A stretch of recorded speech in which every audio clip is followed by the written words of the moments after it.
రామనామం కంటే కూడా శివనామం గొప్పది. మనం నిరూపిస్తాం.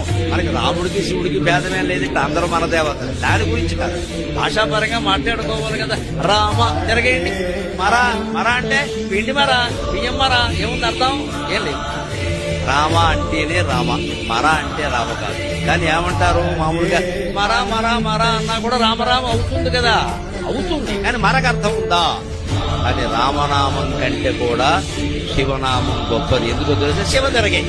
వశి, వశి అంటే శివ అంటే కూడా గొప్ప.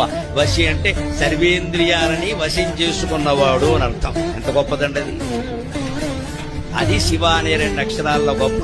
ఇది పరమ మేధావి, ప్రపంచం మొత్తం మీద మేధావైనటువంటి శంకరాచార్య స్వామి మాత్రమే దీన్ని పట్టుకోబడ్డు, మరొకరు పట్టుకో. ఇది చెప్పింది ఆయన ఒక్కడే, ఇంకెప్పుడు చెప్పలేదు. యావత్ సంస్కృతి తాగించారు. శివనామాన్ని తిరగేయండి మీకు శక్తి ఉంటే అన్నది.